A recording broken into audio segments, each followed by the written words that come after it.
Hay un instante en la vida de una mujer en que ya no puede encogerse más.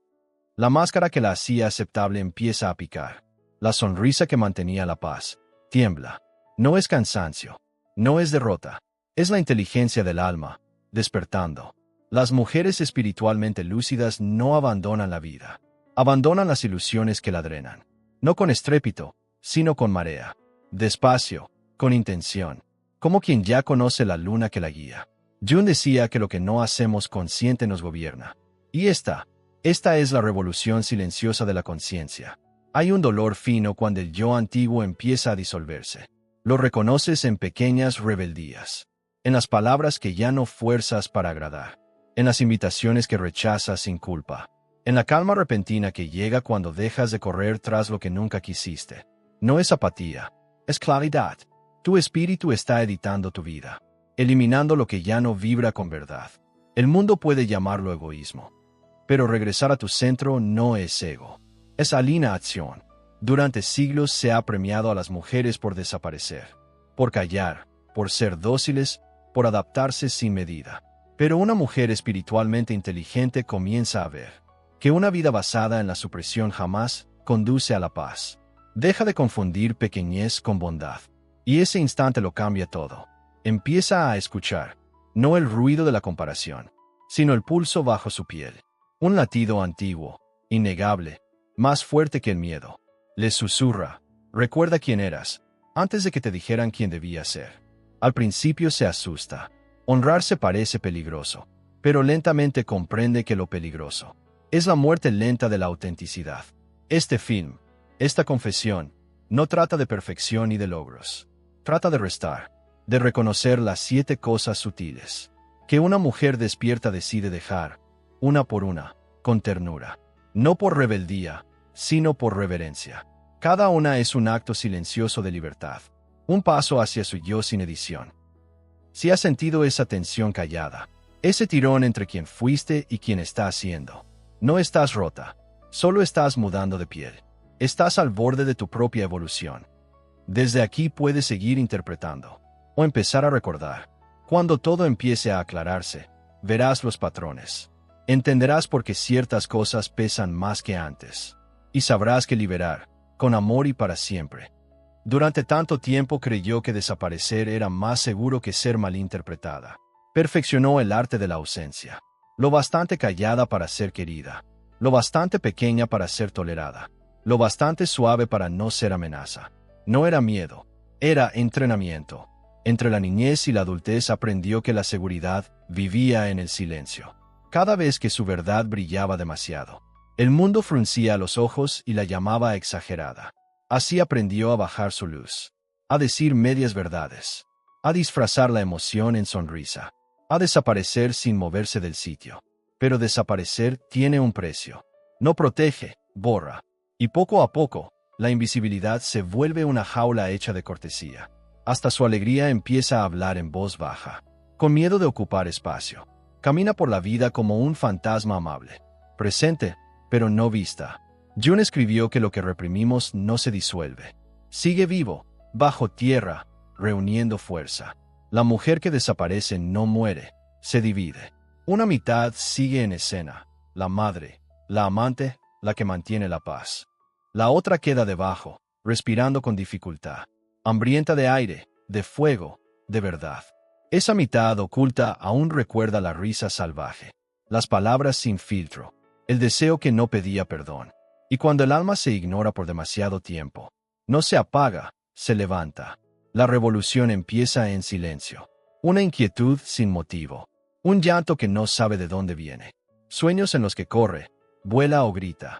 Y nadie la escucha.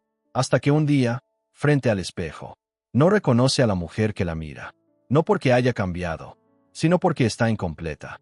Dejar de desaparecer no es rebeldía, es resurrección. Y empieza con pequeños actos de valentía. Hablar aunque tiemble la voz. Sostener la mirada un segundo más. Terminar la frase que solía tragarse. Elegirse visible aunque tiemble todo el cuerpo. Al principio, la visibilidad duele. El cuerpo, adicto al silencio, se alarma. No seas tan intensa. No muestres tanto. No sientas tanto. Pero la inteligencia espiritual reconoce ese miedo como lo que es. Una memoria antigua, no una verdad. Y cada vez que se queda, el miedo se achica. Cada vez que dice la verdad, el fantasma se disuelve un poco más. Entonces ocurre algo sagrado. Su presencia regresa. La escuchan diferente. No porque hable más alto, sino porque habla desde la totalidad. Brilla de un modo tranquilo. Ya no editada. Ya no ausente. Aprende que su luz no amenaza, aclara. Y el mundo, en lugar de apartarse, se inclina. Descubre que nunca fue demasiado. Solo era demasiado real para un mundo acostumbrado a fingir calma mientras arde por dentro. Y cuando deja de esconder su verdad, siente por primera vez la paz de habitarla. Entiende que la luz que apagó para sobrevivir era exactamente la que vino a compartir, porque esta retirada de su propio resplandor nunca fue humildad, nunca fue paz. Fue la primera ilusión que debía soltar. Quit 1. El hábito de desaparecer. El instante en que elige ser vista. Sale de la sombra de la complacencia y vuelve al sol de su propio ser. Visibilidad se vuelve devoción. Presencia, plegaria. Una tarde cualquiera, en una sobremesa lenta, se levanta para recoger las tazas, pero algo en su pecho dice no. Deja el paño sobre la mesa. Mira por la ventana y respira. Nadie lo nota, pero todo cambia. Ese gesto sencillo, no servir más café, es su primera oración en voz alta. John advirtió que nadie se ilumina imaginando figuras de luz, sino haciéndose consciente de su propia oscuridad. La verdadera espiritualidad no niega la sombra, dialoga con ella. Y la mujer espiritualmente lúcida empieza a sentir el peso de su radiancia forzada. Sabe que su luz se volvió frágil, que detrás de su sonrisa calma hay una tormenta que aún no se le permitió rugir. Empieza a notarlo en su cuerpo, la tensión que llama paz, el cansancio que llama aceptación, el nudo en la garganta que disfraza de soltar. No es paz, es represión vestida de gracia, hasta que una noche, demasiado cansada para fingir serenidad, deja que la máscara caiga, llora sin censura, maldice el cielo, dice palabras que juró haber superado. Y en esa erupción cruda, algo sagrado sucede. No caos, no retroceso, verdad. Sus lágrimas no la vuelven menos espiritual, la vuelven real. La evasión empieza a desmoronarse. Comprende que lo divino no vive solo en la luz, sino en todo el espectro. Su tristeza se vuelve sagrada. Su rabia, brújula. Su soledad, maestra. Ya no divide su experiencia en bueno o malo. Deja que la vida se mueva a través de ella tal como es. Poco a poco entiende. La plenitud no es pulcra. Es viva, desordenada, profundamente humana. El alma no busca perfección, busca participación. Sentirlo todo es unirse al pulso desnudo de la creación. Y cuando le da voz a su oscuridad, su luz se suaviza. Ya no hiere, calienta. Ya no deslumbra, abraza. Las personas empiezan a confiar en ella. No porque siempre esté tranquila, sino porque está viva. Su autenticidad se vuelve medicina. Su humanidad, sagrada. Quit 3. La actuación de la positividad. Porque la luz sin sombra no es verdad, es teatro. Y el despertar no consiste en huir de la tormenta, sino en aprender a bailar bajo la lluvia, sin fingir que es sol. Esa noche, en la penumbra de su habitación, mientras el viento golpea a las persianas, deja que el llanto caiga sin pedir perdón. No limpia el maquillaje, no busca consuelo, solo escucha cómo su alma, por fin, hace ruido. Cuando abraza su totalidad, surge un desafío más sutil. Ya no evita el dolor. Ahora intenta entender quién lo causó. Empieza la investigación. ¿Fue ella? ¿Fueron ellos? ¿Fue el destino? Culpar da una falsa sensación de claridad. Le pone estructura al caos. Pero bajo esa estructura late el mismo miedo. Si encuentro la causa, podré controlar el dolor. La culpa es seductora. Señala hacia afuera o hacia adentro y dice, ahí está la razón. Pero, como un espejo, solo refleja la superficie de la herida. La mujer es spiritualmente intelligent nota. Como el juicio la ata a la historia. Como cada acusación reactiva el mismo dolor que quiere soltar. Jung escribió que lo que condenamos en otros es aquello que aún no hemos reconocido en nosotras mismas. Y así, las personas que antes maldecía se convierten en maestras disfrazadas. Al principio, Esta revelación duele. Es más fácil tener razón que tener compasión. Pero cada vez que se detiene antes de señalar, siente un temblor suave de comprensión bajo la rabia. Empieza a hacerse preguntas más tiernas. ¿Qué parte de mí pide ser vista a través de este dolor? ¿Qué lección se esconde detrás de esta repetición? Poco a poco, la comprensión sustituye la acusación. No perdona por deber moral, sino porque al ver con claridad, el perdón se vuelve inevitable. Cuanto más mira al espejo, menos necesita apuntar con el dedo. Descubre que la culpa no es justicia, es tristeza con armadura. Protege al corazón del exceso de sentir, pero también le impide sanar. Así que suelta la armadura. Deja que el dolor respire, sin historia, sin explicación. Y en esa desnudez, algo milagroso ocurre. El dolor se expande, y al expandirse, se transforma. Quid 4. La adicción al juicio. Porque despertar no es descubrir quién tiene la culpa, sino ver hacia donde la vida te invita a crecer. El instante en que deja de acusar o de expiar, sale del tribunal del pasado y entra de nuevo en el jardín del presente. En el patio húmedo, al amanecer, lava las sábanas bajo el grifo, y el agua, al golpear la tela, parece reír con ella. Cada gota que cae borra una vieja historia. No está lavando el dolor, está aprendiendo a dejarlo ir. Cuando el eco de la culpa se desvanece, aparece un desafío más sutil, el impulso de elevarse tanto hacia lo espiritual, que abandona su propio cuerpo. La tentación de escapar del desorden humano, vestida de trascendencia, comienza a llamarle paz al desapego, claridad a la desconexión. Su lenguaje se vuelve aire, bello abstracto, intocable. Habla de unidad mientras ignora su hambre. Habla de conciencia mientras su cuerpo se apaga. No es trascendencia, es huida con ropas sagradas. Durante siglos se les dijo a las mujeres que sus cuerpos eran el problema, demasiado sensibles, demasiado vivos, demasiado carnales para ser divinos. Así que aprendió a dejarlo atrás, a meditar en vez de sentir, a flotar en vez de enraizar, a ascender en vez de habitar. Pero cada vuelo fuera del cuerpo es un vuelo lejos de la vida, y el alma, por luminosa que sea, no puede florecer en el exilio. Jung enseñó que el ser no está por encima de la materia, sino dentro de ella. El espíritu descendiendo en forma, par déspota, debe dejar de intentar ser luz y permitir que la luz viva a través de su carne. Así comienza el regreso lento. Respira más profundo, se mueve más despacio, saborea el pan en vez de juzgarlo. Siente el duelo no como retroceso, sino como gravedad. Los primeros pasos en el cuerpo se sienten torpes, como volver a una casa antigua que una vez abandonó. Hay polvo, hay ecos, pero también calor. Sus caderas recuerdan el ritmo, sus manos, la oración, su corazón, el primer mantra. Y entonces comprende, la presencia no está allá arriba, está aquí, en el pulso, en el sudor, en el aliento. Cada sensación se vuelve escritura, cada cicatriz, una puerta. La divinidad no es ausencia del cuerpo, es su electricidad. Quid 5. El escape de la trascendencia. Porque el cielo nunca estuvo en otro lugar. Siempre vivió en la piel que quiso dejar atrás.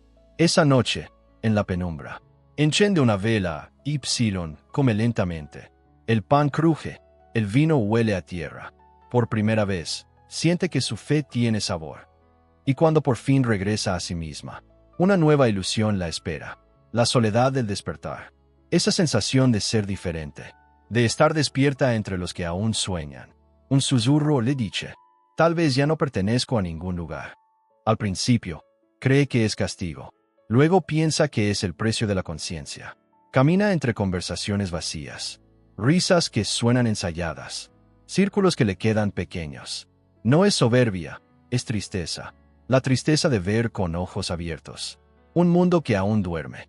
Y entonces se retira, no por miedo, sino por confusión. Se convence. Tal vez la soledad es el costo de la verdad, pero el aislamiento es el último disfraz del ego, la sombra de la iluminación. Le susurra, los es superdue, y cada vez que lo cree, su corazón se encoge, porque la verdadera naturaleza del alma no es trascendencia, es conexión. Incluso la conciencia más luminosa se marchita sin amor. Empieza a ver que el despertar nunca fue para separarla, sino para volver a unirla. Así que experimenta con la ternura. Se sienta frente a alguien aún dormido. Y, en lugar de corregirlo, escucha. Mira su máscara sin juzgarla. Recuerda que ella también la usó. Y algo mágico sucede. La distancia se disuelve. La presencia une lo que las creencias habían dividido. Descubre que el corazón despierto no necesita que los otros lo estén. Solo necesita mantenerse abierto. La conexión no se construye con semejanza, sino con mirada. Y el día que deja de buscar dónde pertenecer, descubre que ya pertenece a todo. El río no pregunta si el mar está despierto. Simplemente fluye hacia él. Y así, fluye ella. Kuwait 6. La soledad del despertar. Porque el despertar nunca quiso separarla de la humanidad, sino devolverla a ella. No a través de roles, sino de presencia. En una plaza vacía, al caer la tarde, una anciana le ofrece asiento. No hablan, solo comparten silencio y pan. Y en ese gesto, la soledad se disuelve en pertenencia. Al final de cada despertar, espera una trampa silenciosa. La creencia de haber llegado. Pensar que el viaje terminó, que las lecciones se dominaron, que el caos fue trascendido. Se siente sereno, completo, casi divino. Pero en silencio, esa ilusión construye otra prisión. Una dorada, tejida con conclusiones. La llegada halaga al ego. Le regala nuevos ropajes, bordados con humildad y sabiduría. Luz susurra, ya hiciste el trabajo. Eres libre. Pero la libertad verdadera no tiene meta. No es un trofeo, es una danza. El instante en que se nombra iluminada, el río deja de fluir. Y el estancamiento, aunque huela a paz, sigue siendo una forma de muerte. Jung escribió que la vida no es un problema que se resuelve, sino un misterio que se habita. La mujer espiritualmente inteligente lo comprende al fin. Ya no persigue la perfección, ni rechaza la imperfección. En cambio, se inclina ante el ritmo del devenir infinito, la inhalación y la exhalación de la transformación misma. Hay días en que olvida todo lo aprendido, días en que el miedo regresa con otro rostro, días en que la duda la arrastra de nuevo al ruido, pero ahora los recibe con ternura. Ya no corre a repararse, solo respira, recuerda, y comienza otra vez. El despertar, descubre, no es un logro, es una relación, con la vida, con la sombra, con el misterio. Una conversación continua, entre lo finito y lo eterno. Cada final es solo un comienzo más profundo. Cada soltar revela otra capa que pide ser tocada. Así que deja de intentar mantenerse despierta. Solo se mantiene disponible. Al amor, a la pérdida, al cambio, a la delicada impermanencia que vuelve sagrado todo lo que toca. Kuwait 7. La ilusión de la llegada. Porque no hay destino final para un alma que sigue creciendo. Solo el arte silencioso y valiente de volver, una y otra vez, a la verdad de la hora. Y cuando se detiene ante este último umbral, ya no pregunta «¿he terminado?», pregunta «¿estoy abierta?». Y en esa pregunta, el círculo se cierra, no con certeza, sino con rendición.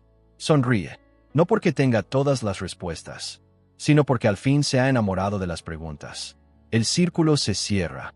Aquí está, no perfecta, no terminada, pero despierta. Ha soltado los hábitos que la mantenían pequeña. Desaparecer, controlar, disimular, culpar, escapar, aislarse, llegar. Cada ilusión cayó como una estación vieja, y lo que quedó fue verdad viva. Aprendió que el despertar no es una escalera hacia arriba, sino un círculo hacia adentro, que lo divino nunca estuvo escondido en las nubes, sino respirando, silencioso, en su pecho. Y ahora, cuando mira su vida, ya no pregunta ¿qué estoy llegando a ser?, sino ¿qué estoy encarnando? Hay esperanza aquí, no la frágil, que depende de resultados, sino la que nace sola, cuando se comprende. Porque cuando una mujer recuerda quién es, ninguna oscuridad puede asustarla del todo. Sabe que las tormentas vendrán, pero también sabe que el cielo sigue siendo suyo. Y tal vez, si estás oyendo esto, no sea casualidad. La vida tiene maneras de susurrar entre el ruido, a través de palabras, de videos, de encuentros. La sincronía es el idioma del alma. Cuando la lógica calla, no llegaste aquí por accidente. Algo en ti llamó esto. Tal vez esto sea tu recordatorio para suavizar. Hurricane Fire. Para dejar de desaparecer y empezar a vivir como el milagro que ya eres. y si estas palabras te movieron, si sonaron como recuerdo y no como aprendizaje, entonces también tú formas parte de este círculo que se expande. No dejes que esta sea la última vez que nos encontremos. El universo te trajo por una razón, y quizás el próximo mensaje que te busca ya te espera, en el siguiente video, en la siguiente historia, en el próximo aliento.